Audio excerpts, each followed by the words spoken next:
Sigue el debate sobre las vacunas en las cárceles. Parece que los anticuerpos duran muchísimo. Taparon un mural del Diego por una candidata de Pichetto y una diputada cordobesa de Juntos por el Cambio se enojó porque se metieron con la Avenida Córdoba. Y lo tomo sin soda porque así pega más. Otro día más en este hermoso y literal país. Como Pfizer, la Copa América y membrillo contra batata no alcanzaba, sumamos un nuevo debate a la agenda pública. ¿Está bien que las personas que están presas reciban la vacuna antes que las personas que no lo están? ¿Deben ser parte del Plan Nacional de Vacunación? Hay argumentos por todos lados y los vamos a repasar. ¿Pero vos qué decís, che? Y ya que hablamos de vacunas, una buena. Según un estudio publicado por la revista Nature, los anticuerpos de las personas que tuvieron COVID podrían durar mucho más de lo esperado. ¿Es así? Se lo preguntamos a un experto y repasamos las vacunas que están por llegar. Por último, recibimos a Augusto Costa, actual ministro de Producción, Ciencia e Innovación Tecnológica de la provincia de Buenos Aires y uno de los nombres más vinculados al programa Precios Cuidados. ¿Se pueden controlar los precios? ¿Están funcionando las medidas? Y qué sé yo, pregúntale a él que para algo lo invitaste. ¿A quién le hablas? ¿Está haciendo tiempo o es senil? Un poquito de esto, un poquito de aquello. Arranca Fuego Amigo, un programa lleno de voces. Lleno de voces, estamos acá en Fuego Amigo. Buenas noches a todas, a todos, a todes. ¿Cómo estás, Diego? Hola, Cata, ¿qué tal? Muy buenas noches para todo el mundo. Hoy tenemos un programón con muchísimos temas, algunos anticipados, por supuesto, en la apertura de este programa. Sí, porque en instantes nomás vamos a hablar de la vacunación a las personas privadas de su libertad. Hubo voces que se opusieron a esto, las vamos a escuchar. También vamos a escuchar a alguien que estuvo en la cárcel y a Claudia Cesaroni. Están todos en el piso. En instantes vamos a tratar este tema. Pero primero vamos a arrancar con tu bolsillo, Vamos a hablar de tu bolsillo, el de todos los que están acá en el nuestro estudio, también. Y el nuestro también, por supuesto, porque vamos a recibir, estaba anunciado, el ministro de Producción de la provincia de Buenos Aires, Augusto Costa, a quien le agradecemos que esté con nosotros. ¿Cómo estás, Augusto? ¿Qué tal? Buenas noches, gracias por la invitación. Bueno, a ver, escúchame, porque uno ya ni puede volver al supermercado. Uno va un día, tiene un precio, un producto, va al otro día, tiene otro precio, y así constantemente. Bueno, en realidad porque la inflación es un problema que estamos teniendo hace bastante tiempo en la Argentina y que hoy se está viendo impulsada por factores que tienen que ver con el piso de inflación que quedó del gobierno anterior, que son el 54% de inflación, la más alta en las últimas décadas, desde el año 91, que no teníamos inflación tan alta, y sobre esa base alta de inflación, el año pasado, producto de la pandemia, tuvimos una suba muy importante de precios internacionales que generó un impulso adicional. Entonces hoy estamos desde el gobierno nacional y desde la provincia reconociendo que la suba de precios y sobre todo cuidar el bolsillo de los consumidores y las consumidoras es una prioridad. Se están desarrollando diferentes políticas, pero lógicamente al ser un fenómeno tan complejo, que esto no es un eslogan decir que es complejo. Realmente la inflación en la Argentina es un fenómeno complejo y hoy estamos en un contexto internacional que empuja los precios y con las medidas que se están tomando se está buscando ponerle una senda de crecimiento razonable a los precios. ¿Y qué pasa con la carne? Porque él decía, es difícil volver al supermercado, pero en la carnicería peor. Bueno, es un problema que tiene que ver con justamente la pandemia y el efecto que está teniendo ciertos cambios en el mercado mundial de carne, particularmente con el ingreso de China como un gran comprador que empezó a demandar proteína animal, producto de la pérdida, una producción importante de pollos y de cerdos en China, y está comprando a Argentina, a Estados Unidos, a Australia, a Brasil, y en todos estos países estamos teniendo problemas con el precio de la carne. Por ejemplo, Brasil, que es un país que lógicamente tiene un índice de inflación mucho más bajo de Argentina, que está en este momento en el orden del 7% anual, pero la carne está subiendo al 35% en Brasil. Pero ¿cuándo vamos a poder comprar todos punto. una milanesa, un en Argentina, pedazo asado? La carne el último año subió 65% y la medida que tomó el presidente va en la dirección que decís. Pero Cata, esa medida es temporaria, digo. ¿Existe la posibilidad de que se aumenten las retenciones y se prohíba la exportación de algunos cortes? Bueno, son definiciones que tiene que tomar el gobierno nacional, pero la medida es temporaria, pero se justifica y creo que es razonable porque pretende ordenar un mercado que el propio sector, cuando uno ve las declaraciones de los referentes del sector, dicen que está funcionando con irregularidades, que hay casos de subfacturación de exportaciones, lo que implica evasión y problemas para los controles, y además se pasó desde 2015 hasta ahora de exportar el 7% de la población de la producción al 30%. ¿Pero se justificaría un aumento de las retenciones de la carne en este contexto? Yo creo que toda medida que permita desacoplar este precio internacional tan alto como estamos viendo en este momento y nos permita comer carne, como es un bien esencial, el 20% de nuestro presupuesto se va en carne, y que sea acorde con lo que son los costos de producción argentina y sobre todo los salarios que nosotros explicar a los que, digamos, no manejan mucho el tema de la economía y que escuchan todo el tiempo necesitamos dólares, necesitamos divisas y sin embargo frenamos las exportaciones. ¿No hay una contradicción ahí? No, y está bueno el punto, digo, porque acá cuando vos te centrás en una variable, vos decís, bueno, necesitamos dólares, pero también necesitamos que la gente coma. Y también necesitamos que bajen los precios. Entonces, es encontrar equilibrios. Lógicamente, favorecer la exportación significa ingresos de dólares, pero en este mercado en particular, como recién se comentaba, además hay subfacturación, con lo cual no entran todos los dólares que deberían entrar, y hoy estamos en un nivel de consumo en el último mes, según los últimos datos, 43 kilos y medio más o menos por año, por habitante, cuando en 2015 era 58 kilos. Es decir, perdimos casi 15 kilos, que eso porque la gente no puede pagarlo. Por los precios y porque en términos de volumen es casi equivalente a lo que se empezó a exportar a China. Es cierto que hay una cuestión que tiene que ver con el tipo de carne que se exporta y la que consumimos nosotros, que ahí hay que hacer un análisis adicional. Pero acá el problema es que con este nivel de precios, si uno pretende decir somos los campeones del mundo de las exportaciones, y no vamos a comer carne. Y creo que hay que encontrar un equilibrio entre todos estos objetivos que en este caso particular se ve que son en este contexto difícil de cumplir todos. Cuando decís precio acorde, ¿qué es un precio acorde? Un corte que hoy está entre 800 y 1.000 pesos. ¿Cuánto debería valer en realidad? ¿Cuál es el valor real? Bueno, si vos te pones a fijar cómo se fue perdiendo, hay cálculos de cuántos kilos de carne comprás con tu salario.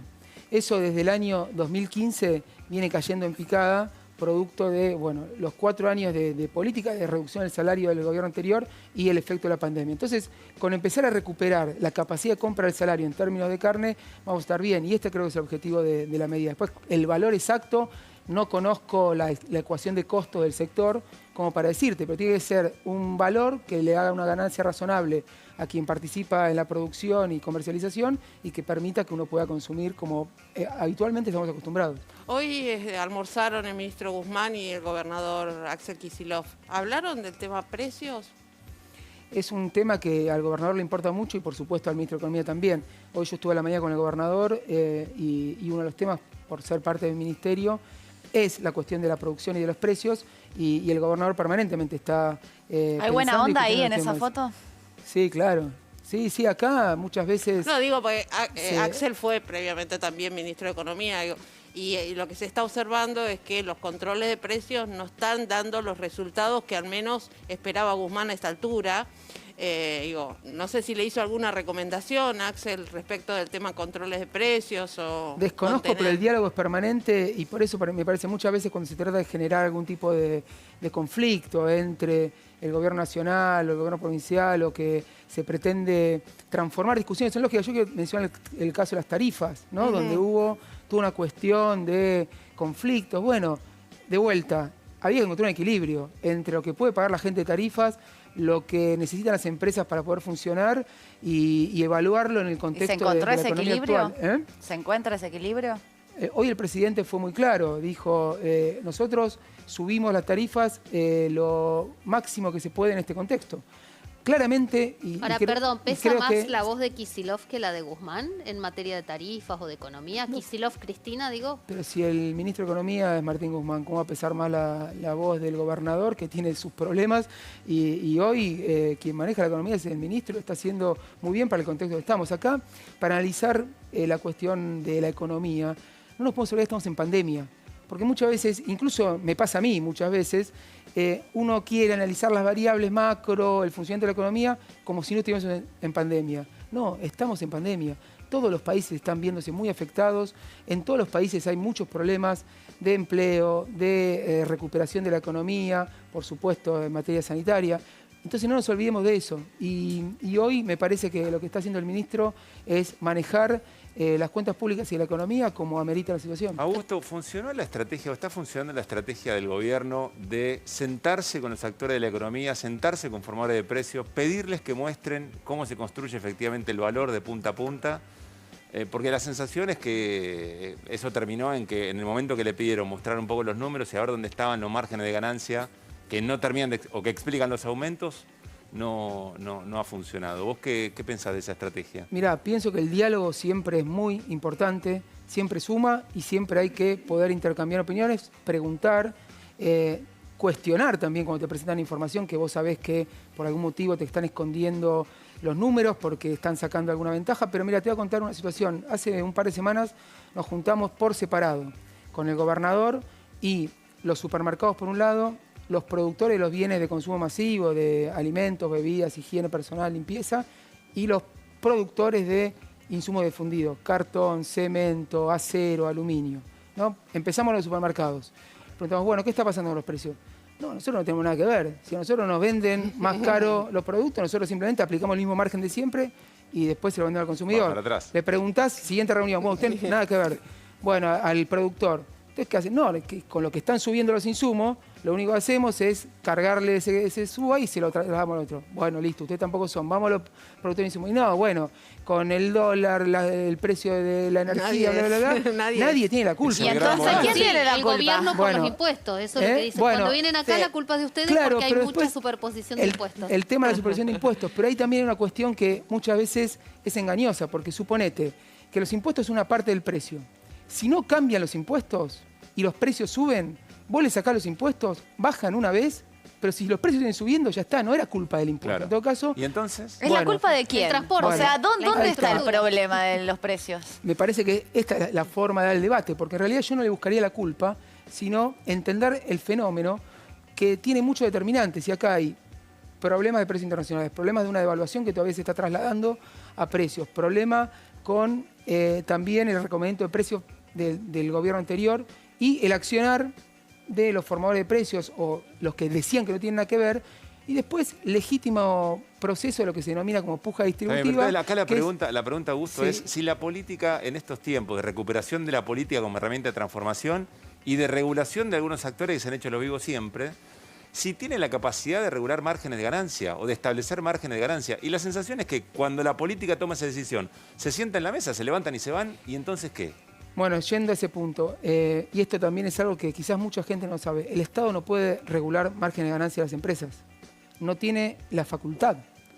Desde la Constitución para abajo, supuestamente, la libertad empresaria es como un bien supremo donde si este agua que estoy tomando me parece cara, yo como consumidor puedo no consumirla, pero el Estado no puede venir a decirle la vendés cara, vendrá más barato. A menos que sean medidas extraordinarias en un contexto de pandemia, como es precios máximos o precios cuidados, que es un acuerdo voluntario.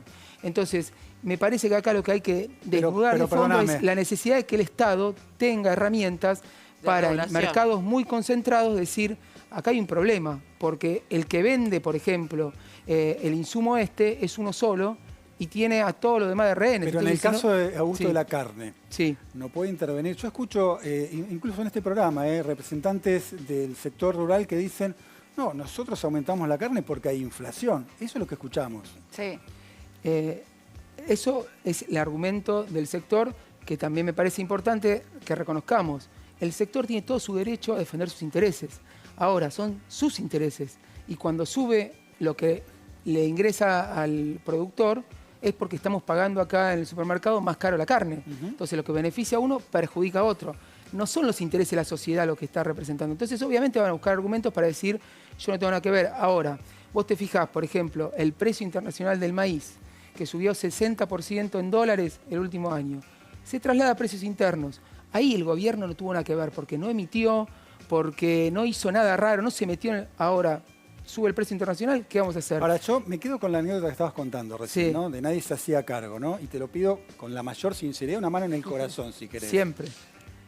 ¿Se va a cumplir la meta del presupuesto, el 29% de inflación? La verdad, contestame, ¿eh? Bueno, los presupuestos son supuestos, que se Preguntale basan a en los un gremios. escenario Y cuando cambia el escenario, yo creo que ese presupuesto, Sí. y el propio Guzmán lo dice, no contenía este efecto internacional de mucha presión en los precios que está alterando los resultados. Ahora, O cuando sea, vos me estás diciendo un no mucho más largo, con muchas más palabras. No se va a cumplir. a menos que cambie el contexto internacional o haya algo de la política económica del gobierno nacional que obviamente ninguno de nosotros conoce porque son definiciones que se toman a un nivel y que quizás puede hacer que se aproxime. Yo creo que, de todas formas, con la perspectiva de que se desacelere la inflación en los próximos meses, no deberíamos estar tan lejos de esa meta con un contexto completamente distinto. Esa es la expectativa, pero ¿vos pensás que se va a desacelerar la inflación en el corto plazo? Para, no sé, en 2 meses van a bajar los precios. Yo creo que las medidas que se están tomando deberían empezar a tener un efecto y es la apuesta que estamos haciendo, que pero no lo creen ni los gremios, digo. No lo creen ni los gremios. Por ejemplo, la Asociación Bancaria, que fue el primer gremio que firmó el 29% de aumento salarial con una revisión en el mes de agosto, hoy acaba de pedir el adelantamiento de esa revisión para el mes de junio. Es decir, que ya a mitad de año el principal gremio que firmó en la pauta que quería Guzmán y que la está legitimó. diciendo, y que la legitimó, de hecho fue a la Casa de Gobierno Claro. y la firmó con el presidente del acuerdo salarial, está diciendo no puedo esperar hasta agosto porque necesito cubrirme hoy, porque ese 29% no me Está alcanza. claro, no es la porque inflación. cambió el panorama y además otro de los objetivos que tiene el gobierno es que los salarios le ganen a la inflación. Entonces, en la medida en que se cambie el escenario, es un objetivo que las paritarias se revisen y que los salarios le ganen a la inflación. Este es un año y esto es algo fundamental. ¿Por qué hay que lograr un efecto de desaceleración de los precios? Porque si no sube el salario real, es decir, el salario respecto a los precios, el mercado interno no se va a reactivar lo que necesitamos para que se reactive la economía rápido.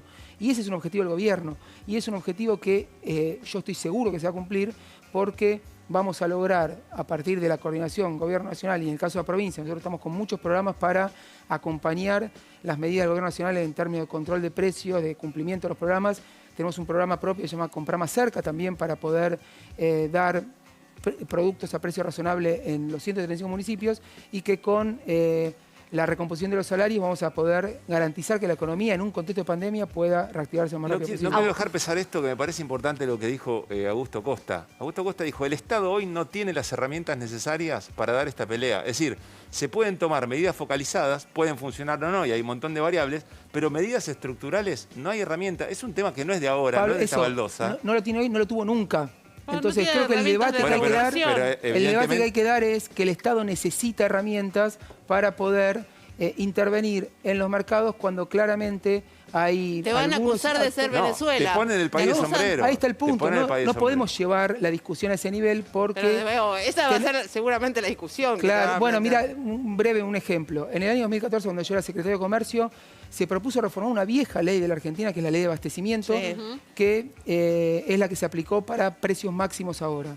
En el debate en el Senado y en diputados, donde yo fui y hablé durante horas con todos los senadores, cuando salía en los medios decía, se debate la ley antiempresa.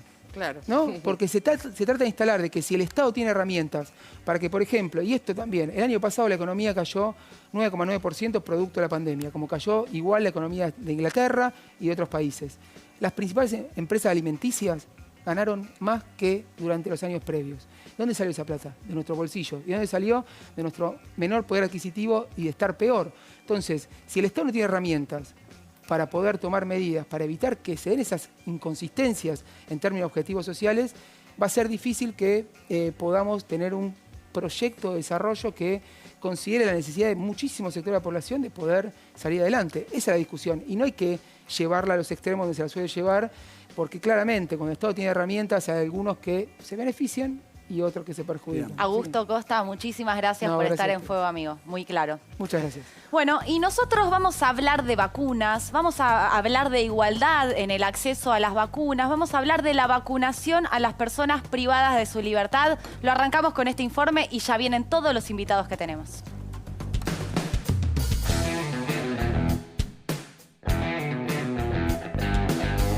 La situación de las cárceles y los presos durante la pandemia volvió a encenderse y nuevamente desató la polémica. Luego del motín de fase 1 en el penal de Devoto en reclamo por el hacinamiento en el que viven, la situación en los penales continúa bajo tensión. Ahora la discusión se desató luego de que Formosa, Neuquén y Chubut vacunaran presos. De un lado, algunos cuestionan la decisión de manera insólita. ¿Estás de acuerdo en que vacunen a los presos antes que vacunen a las personas? ¿Estás de acuerdo en que vacunen a los presos antes que vacunen a las personas? Che, Juana no se estará juntando mucho con Yuya, ¿no? Poderia ajudar nesses casos aí de pessoas para experimentos, sabe? Acho que pelo menos eles serviriam para alguma coisa antes de morrer. Pelo menos eles serviriam para alguma coisa antes de morrer. Y del otro, sostienen que la vacunación en las cárceles tiene una explicación epidemiológica. Incluso la Organización Mundial de la Salud recomendó vacunar a presos y personas que trabajan en penales. Las posturas antagónicas están claras. En Fuego Amigo, cuando no, le damos mecha al debate. Bueno, y ya están todos los invitados presentes. Vamos a saludar uno por uno. Primero a Luis Petri, diputado nacional de la Unión Cívica Radical de Juntos por el Cambio, vía Zoom, pero también tenemos invitados en el piso. Sí, está Claudia Cesaroni, que es abogada, que es escritora. Si hablamos de cárceles y de personas privadas de la libertad, ella es la persona indicada para hablar. Y también está Juan Pablo Vega, que estuvo también privado de su libertad. Así y es. también streameás, ¿no?, por YouTube sobre muchas situaciones que has vivido en la cárcel. Bienvenidos a todos. Claudia, quiero arrancar con vos estos argumentos que algunos los recogió en nuestro informe, pero que se han escuchado en estos últimos días cuando quizás personas conocidas de la corrupción o que fueron privadas de su libertad por el delito que sea, fueron vacunadas y bueno, se armó polémica de algunos sectores que no les gustó. ¿Qué pensás vos? Sí, la polémica nace porque hay muchas personas que entienden que las personas privadas de libertad no son sujetos de derecho, no son personas, pierden su dignidad por haber cometido un delito o por estar acusadas de cometer un delito. En la Argentina, aproximadamente la mitad de las personas que están privadas de libertad ni siquiera sabemos si cometieron un delito porque están procesadas, son inocentes. La mitad. Sí. Sí. Están todos con prisión preventiva. Exacto. Sin que la justicia les diga si son inocentes o culpables. O sea, se presume su inocencia porque no hay palabra judicial que lo diga. Se presume su inocencia, pero mientras tanto están presas. Claro. ¿No? Porque obviamente si son inocentes no deberían estar privadas de libertad. Es como un principio básico que nadie es culpable hasta que eso se demuestre en juicio. Y que la cárcel solo debería ser para las personas que ya están condenadas. Y la mayoría antes de entrar en este debate de las vacunas, la mayoría de la gente que está presa, ¿por qué delitos es? La inmensa mayoría por delitos contra la propiedad y por robos. Delitos hurtos, robos y por delitos asociados a la tenencia de estupefacientes o al microtráfico de estupefacientes. Bien. ¿Y por qué hay gente que dice, y qué pensás de eso, de que no tienen derecho a ser vacunados? Bueno, porque los consideran no personas, los consideran prácticamente monstruos, como si fueran, digamos, algo que la sociedad primero no quiere ver y por eso la encierra en la cárcel. El diputado Petri es autor en Mendoza y a nivel nacional de leyes que transformaron la cárcel en prácticamente una tumba. Es decir, la gente entra y no sale más. Abriste la puerta para invitarlo a Luis Petri y preguntarle precisamente por esto que acabas de declarar. ¿Cómo estás, Luis? Buenas noches. Buenas noches. ¿Qué tal? ¿Cómo les va? Buenas noches. No coincido con lo que acá se ha dicho. Lo que nosotros hicimos fue básicamente garantizar que las condenas se cumplan, que aquellas personas que cometieron delitos violentos, que violaron, que mataron, que cometieron robos con armas, cuando tienen que cumplir esa condena, no salgan anticipadamente para cometer nuevos delitos, sino que cuando un tribunal los encuentra culpables y les otorga una pena de 12 años, de 15 años o de 20 años, por la magnitud del delito que cometieron, cumplan la totalidad de la condena dentro de las cárceles. Nada más y nada menos que eso. No hay un solo tratado internacional que obligue a los estados a incumplir las sentencias que sus tribunales dictaron. Es decir, dinamitar el sistema de ejecución penal. Claro de antemano porque si no pareciera... A ver, lo único que exigimos en la República Argentina es que se cumplan las condenas. Algo que lo tenemos que explicar, pero parecería una verdad de perogrullo, ¿no? No, pero quiero volver a las vacunas. Pero Sí. solo esto, es dinamitar el sistema de ejecución penal. No es cierto. No es dinamitarlo, Todos hay los que tratados construir, no es internacionales dinamitarlo. de derechos humanos vinculados a las personas privadas de libertad establecen que la cárcel no es para castigo, sino para reinserción. Nadie se puede reinsertar si pasa la vida entera presa. Es un absurdo. Me parece, es un absurdo lo que está planteando, porque en definitiva, las cárceles son para resocialización, pero las cárceles son para proteger a la sociedad frente al crimen. Esto lo dicen las reglas de Mandela, las reglas para el tratamiento de reclusos que acá está olvidando. Digo, hay que proteger a la sociedad frente al crimen y hay que garantizar que las personas cuando salgan, eventualmente no Pero usted hizo continúen leyes por las que no cometiendo salen delitos nunca, anticipadamente. no salen Digo, nunca, no tienen más salidas transitorias, tienen que no salir tienen cuando más libertad cumplen su condicional. condena, no A los pueden 50 salir años. anticipadamente. Claudia, ¿Cómo le explicás a la Petri, víctima de un hagamos, delito? Petri y ¿Cómo Claudia. le explicás a la víctima de un delito? Ese es otro que tema, la si quiere persona que lo hablamos de cometió- eso. Perdón, Si quiere déjame hablamos de terminar. eso. ¿Cómo le explicás a la víctima de un delito que la persona que lo cometió debía estar dentro de un establecimiento penitenciario y por un juez penitenciario que le otorgó la libertad anticipada, esa persona sufrió un delito o falleció algún Eso pariente? Petri, es el Petri y sistema de Claudio, les ejecución pido penal. un segundo nomás, bajamos un cambio, todos van a poder hablar, pero está también Juan Pablo Vega acá en el piso y lo quiero escuchar porque también es un testimonio en primera persona. Vos estuviste privado de la libertad. Sí. Cuando estás escuchando estas cosas, ¿qué te pasa? No, me ¿Cómo fue tu entristece, me experiencia? entristece estas personas así nefastas, ¿viste? Que le falta el bigotito nada más acá, ¿viste? Porque la verdad que, a ver, sí, está todo piola, cometés un delito, tenés que ir a la cárcel y tenés que pagar la condena. Pero ya que ni el Estado ni el servicio penitenciario hacen lo correcto para que las personas privadas de libertad puedan tener herramientas para que cuando salen y decir en vez de salir a chorear o a vender falopa, no, puedo hacer carpintería, esto, aquello, lo otro, puedo tener una expectativa de vida mejor, no lo hacen. El preso es número. Y más de la mitad de los pibes que están presos ahora están presos de onda, porque no se les da el beneficio, pero en realidad no se les da el tratamiento que merecen, porque es más fácil esconderlos ahí adentro, taparlos, Juan Pablo. que fijarse a ver para cuál es el problema del pibe. ¿Problema de droga? Bueno, ataquemos el problema de la droga. ¿Qué problema tiene de violencia de género? Listo, vamos a atacar, vamos a hablar con la familia. ¿Qué problema tiene este? ¿Le gusta matar? Bueno, vamos a tratar de dejar que mate. Esa es la solución, no dejarlo encerrado. ¿Sabe por qué? Porque después cuando salen peor.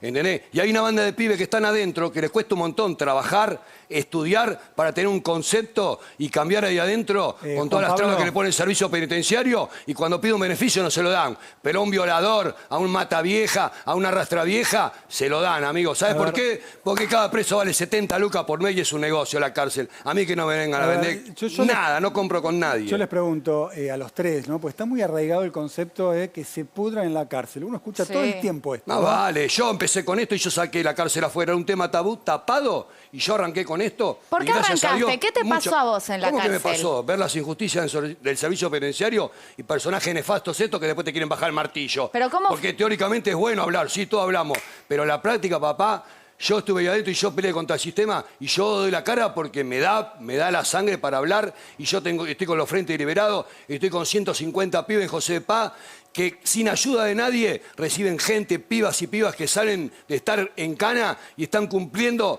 la función del patronato deliberado. A mí no me la va a venir a contar nadie. Yo estoy peleando con la familia, con los detenidos, con pibes liberados. Hacemos cosas que el Estado ni el servicio penitenciario hace. A mí no me la va a venir a vender nadie. Yo mato y muero por mi causa, que estamos marcando la diferencia y esto hace un antes y un después. Y ya con esto, con llegar acá y poder difundirlo, soy el hombre más feliz del mundo. Pero estas personas sí son las que condenan a la sociedad. Son los que prefieren una bomba dentro de la cárcel y no entrar en la problemática de cada una de las personas. Bueno, dejémosle la palabra a Petri vale. porque... Dale la posibilidad de respuesta a Petri. Juan Pablo, te escuchamos. No, yo básicamente lo que quiero decir es que nadie está diciendo que esto supone el desconocimiento de los derechos que tienen las personas privadas de la libertad. Muy por el Mirá que yo contrario. las palabras bonitas Yo también las conozco, yo no duermo, descanso nada más, Juan viste, Pablo, a veces. déjalo terminar, Juan Que Pablo. me por deja favor. hablar, porque sobre todo porque ya es difícil hacerlo por Zoom y que te interrumpan es sumamente difícil.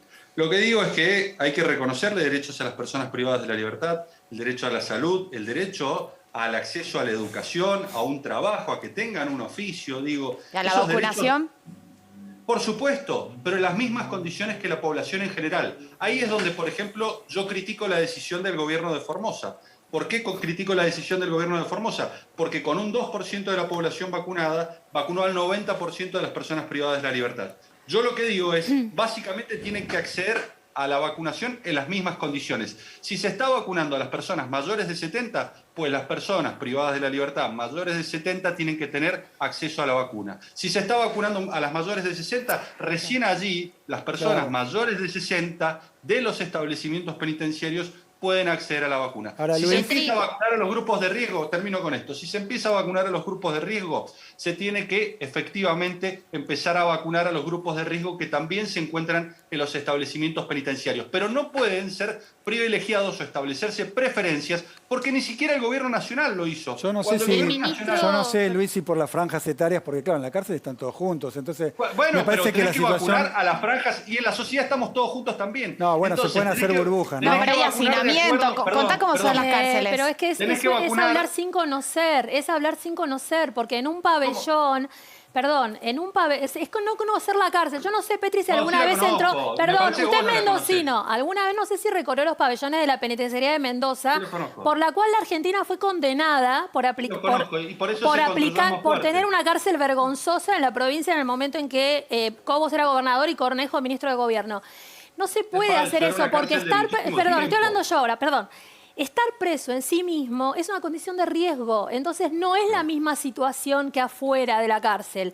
La cárcel en sí misma es una condición de riesgo. Vivir en condiciones de hacinamiento, recién estábamos mostrando. Dígame cómo va a respetar la distancia social, la ventilación cruzada, el barbijo. ¿Esta es una imagen habitual en la cárcel? O sea, bueno, él conoce mejor que nada. No, esto es un circo mediático que armaron, nada más. No la escena esta. No, el hacinamiento. Recién estaban mostrando un pabellón. Sí, no, en pabellones que fueron hechos generalmente para 40 personas, 50 personas, están viviendo hasta 200 personas. Estás viviendo adentro de un baño, o sea, una celda de 3x2, que tenés un inodoro, una piletita, bueno, que para uno chiquitito, para dos también, estás viviendo de a 4. Olvídate, en una cueva no tenés nada. Sanidad en todas las cárceles, o sea, lo que es el tema de medicamentos, de atención médica para enfermos terminales con cáncer, HIV, lo que sea, olvídate, no existe y nunca existió. Se roban todo. Entonces, imagínate a eso, que no hay tratamiento médico adentro, no hay vacunas y la visita se cortó. Durante mucho tiempo que dieron los teléfonos por la visita y sin embargo los contagios venían. Los pibes están encerrados adentro. Solamente en la provincia de Buenos Aires, solamente los teléfonos. Entonces no en el los contagios seguían dentro de la cárcel. Los pibes están adentro encerrados, no salen y vuelven.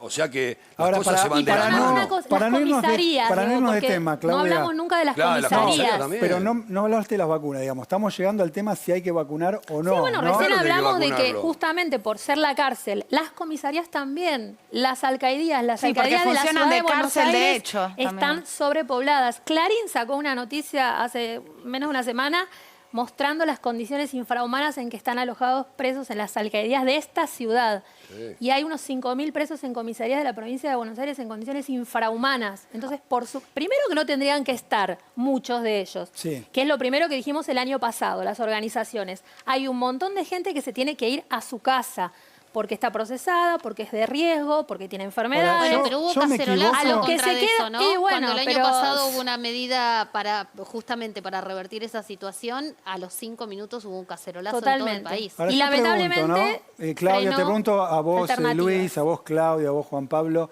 La Organización Mundial de la Salud en Europa llamó a vacunar a los presos producto del COVID. ¿Por qué en el caso tuyo, Luis, no ves que sea una prioridad o una urgencia? Y primero se llamó a liberar, el año pasado. Bueno, el gobierno nacional lo hizo, liberó más de 4.500 mentira, presos. Eso es mentira. Es verdad, es verdad. Le pido por favor los datos. Es mentira. ¿Tú me podés dejar hablar? Pero es mentira. Un poco, pero podés dejarme hablar. No, pero eso es mentira. Pero ese sí, dato es falso. Es verdad. Es verdad, y además, es verdad, y además... Bueno, a ver, Claudia, que termine Petri y traiga los datos. Escuchemos, Claudia, a ver, pará, Luis, un minuto.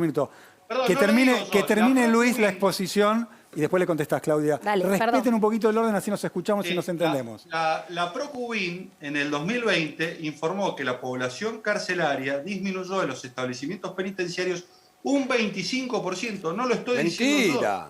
Lo está diciendo la Procuraduría. Bueno, la Procuraduría Especializada lo dice. Digo, Solo en los federales, Petri, por favor. Segunda invente.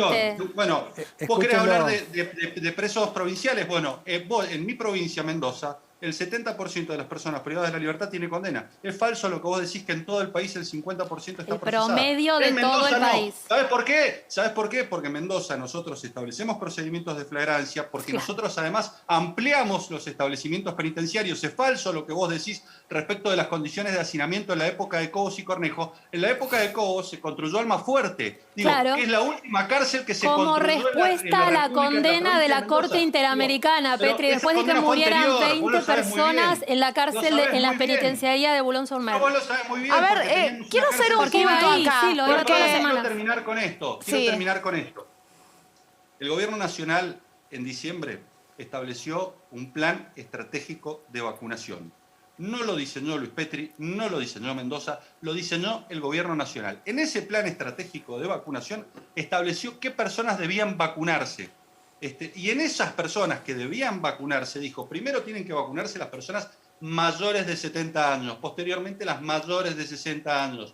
Tienen que vacunarse los médicos, tienen que vacunarse el personal estratégico, tienen que vacunarse las personas de riesgo entre 18 y 49 años. Y no mencionó a los establecimientos Cada penitenciarios. provincia determina sus prioridades, Petri. Pero se cae cada Maduro. provincia, perdón. Cada provincia establece sus niveles de prioridades, son distintas. La ciudad de Buenos Aires vacuna distinto a como vacuna la provincia de Buenos Aires.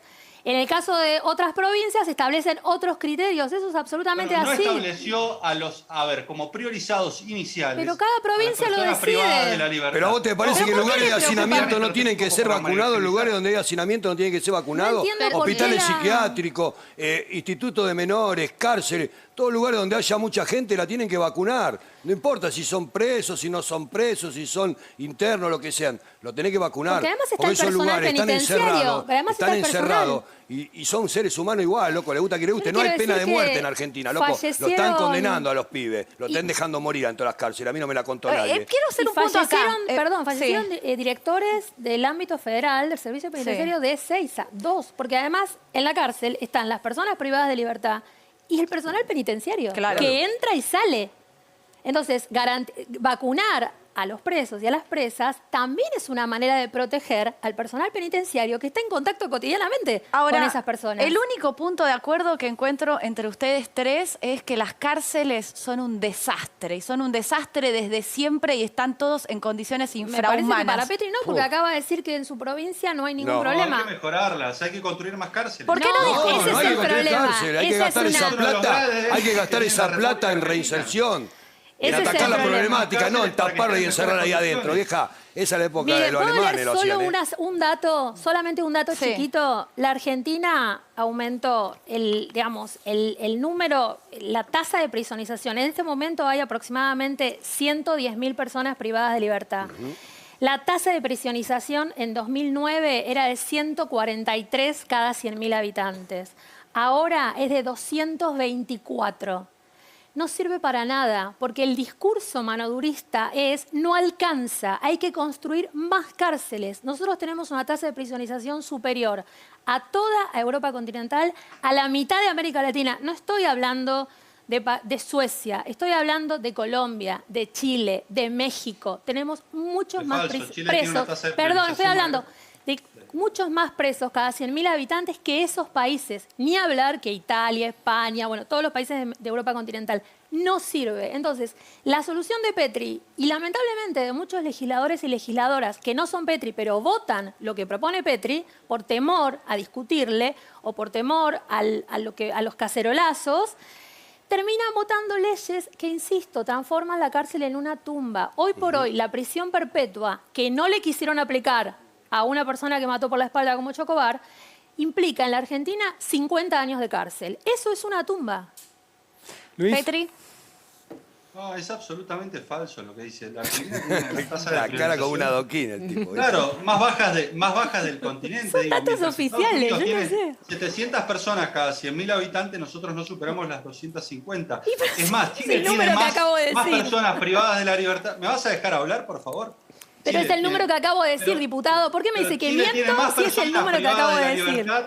Chile tiene más personas privadas de la libertad que la República Falso. Argentina. Estados Unidos tiene más personas privadas de la libertad. Pero son 300 claro. millones de habitantes de Estados Unidos. Bueno, a ver, Cuba dejémoslo un tiene- segundo a ver, hablar. También, Petri, es que verdad, responden. Cuba también. Cuba y Estados Unidos. ¿Algo Cuba más? tiene, a ¿Sí? vos que te gusta tanto, te voy a citar un ejemplo que sabe? tiene más personas privadas de la libertad. Venezuela tiene más personas privadas de la libertad que la República Argentina. A ver, No, si nosotros Venezuela no. queremos- Venezuela si no. nosotros queremos Falso. mejorar, si me dejás terminar, por favor, si Pero no nosotros mientan. queremos mejorar, si nosotros queremos mejorar las condiciones en las cuales se encuentran las personas privadas de la libertad, teniendo en cuenta la cantidad de delitos que ocurren en el país. Lamentablemente durante este gobierno volvió el apagón estadístico. ¿Por qué? Porque se dejaron de publicar las estadísticas que ininterrumpidamente durante el gobierno de Cambiemos se publicaron. Digo, Patricia Bullrich todos los años publicó religiosamente las estadísticas delictuales y que permitían hacer un seguimiento del delito. El gobierno anterior de Idioma Cristina tranquilo. Fernández de Kirchner hizo un apagón estadístico y durante 8 Falso. años no El tuvimos Sistema estadísticas. Nacional de Ejecución de Durante la 8 Pena años, perdón, funciona. no me interrumpas, Sistema durante 8 años Nacional. no No, pero tuvimos usted estadísticas miente delictuales. sistemáticamente. Es No está bien verdadero lo que eso. estoy diciendo, no mientas. Sistema no mientas. Nacional de A ver, Estadística de actualmente- Ejecución de la Pena. Cualquier persona actual- puede te estoy entrar hablando ahora de en delitos, Internet. no te estoy hablando del Ahí sistema de están, ejecución de la ahí pena. están los Pero te delitos estoy por los que hablando las de personas delitos. están detenidas. Pero te estoy hablando de delitos. Y ahí están. A ver, no me estás escuchando. A ver, Yo igual se lo trato dejó de usted, me publicar parece la que estadística tendría que ser más delictual desde el respetuoso. 2008 hasta el 2015. Patricia Bullrich la reflotó y la publicó durante 4 años y este gobierno volvió a dejar de publicar las estadísticas delictuales. No es Lamentablemente la cantidad de delitos que tenemos es altísima en relación a la cantidad de personas privadas de la libertad. No es Vos pensás verdad. que tenés más de 1.600.000 delitos, más de 1.600.000 delitos, tenés más de 1.000 delitos cada 100.000 habitantes, más de 1.000 robos cada 100.000 habitantes. ¿Cuántos Vos fijate homicidios que por tenés- año, Petri, hay en vos este fijate, país? tenés 5 ¿Cuántos homicidios? Tenés 5 cada 100.000 habitantes. Luis A ver, y Claudia, para no enredarnos. Perdón, pero tenés para el no delito de la enredarnos. propiedad, tenés más de Luis, 1.000 robos cada 100.000 Luis, habitantes y fíjate que tenés una quiero, población que no supera quiero los escuchar a 100.000 Juan Pablo que la vivenció, ¿no? Más allá de las estadísticas y los números, quiero hablar de realidades y de vivencias. Se nos queda apenas 1 minuto y medio y quiero escucharlo a él. Claro, yo iba a preguntar inocentemente si hacen testeos, ¿no? Porque esto arrancó si vacunar a la gente, mínimamente si hay Poquísimos. controles. ¿Cuál es la experiencia dentro de la cárcel respecto a los cuidados? La verdad que yo puedo dar testimonio de que no existe el cuidado dentro de la cárcel. A ver, el detenido se autoabastece con lo que la familia le puede dar porque ya en las condiciones infrahumanas es poco decirlo porque, a ver, se vive en un foco infeccioso lleno de ratas, donde cualquiera puede agarrar cualquier infección, cualquier cosa y no tenés los medicamentos a disposición que tienen que tener, que se los roban. Hay pibes con enfermedades terminales que yo conozco que están en el colectivo de detenidos con un cáncer muy avanzado y no lo están dejando morir a todos. Los pibes en los buzones, en los pabellones de castigo que están lastimados o enfermos, los dejan morir ahí y no es como la cuentan esto, porque es todo lindo, hablar bonito, todo, pero el tema es que adentro de las cárceles es un desastre, se está dejando morir a la gente por decisiones mal tomadas como estas personas, donde yo creo que no hay pena de muerte en Argentina y la están ejerciendo, como diríamos nosotros, con carpa. Ahora, Y- ¿qué posibilidad tiene un pibe, te lo digo por la experiencia que vos viviste, lo que relatás también en tu canal de YouTube, Y me pone triste, de salir ¿verdad? y Me pongo triste, ¿verdad? Porque reinsentarse? me da bronca porque, o sea, yo no hago apología al delito, para mí no es una gracia haber estado preso.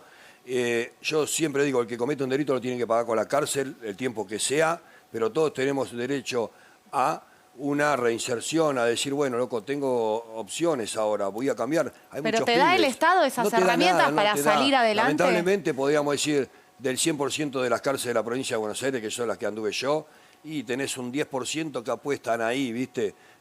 Pero después el 90% es todo un negocio que jamás va a dejar de funcionar porque da mucha plata y es un reality show. Una vez que entras adentro, salvate y viví como puedas. Bien. Está bien, uno se lo buscó, pero lo que voy yo, que no vengan a vender fantasma, que no le cuenten mentiras. Al preso y a las detenidas las están dejando morir ahí adentro. Claudia, 15 Una cosa muy segundos, por chiquita. favor. A mí me gustaría algún día que podamos explicar lo que es el sistema de ejecución penal, porque eso implica decirle a la persona a la que se le da una condena, vos si haces determinadas cosas bien, si tratás de estudiar, de trabajar, tenés Claro. posibilidades de volver a la calle antes de que se termine la condena. Eso no es un regalo, eso existe en todo el mundo. Bien. Eso es lo que dinamitó Petri y los que votaron las leyes que él propuso. 15 Un segundos, segundito. Luis.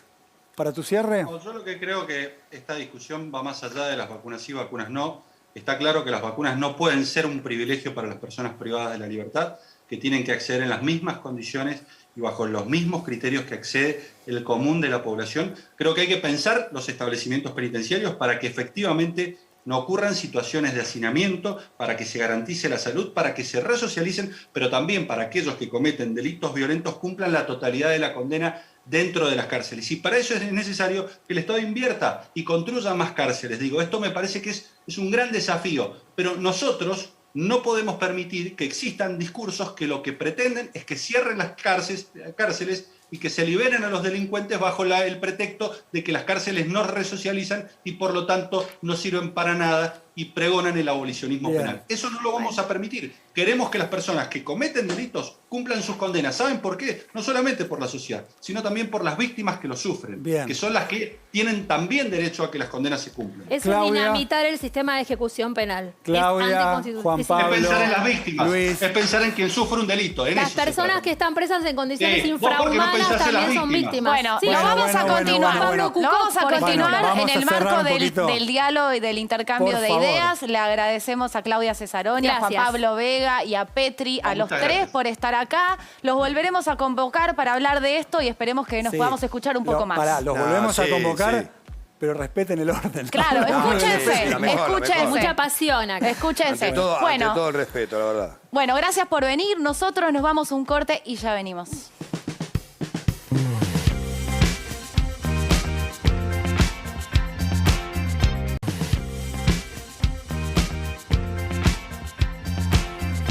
Bien, último bloque de este Fuego Amigo y una buena noticia que tiene que ver con la vacunación. Qué bueno. Cada vez más vacunas van llegando a la Argentina, Pablo. Sí, son muy buenas noticias y tiene que ver con la cantidad de vacunas que van llegando, como decías, Diego. La provincia de Buenos Aires y la ciudad de Buenos Aires ya están enviando citaciones para terminar de vacunar a todas las personas de riesgo la próxima semana. Estamos hablando de mayores de 60 años y entre 18 y 59 años con enfermedades previas.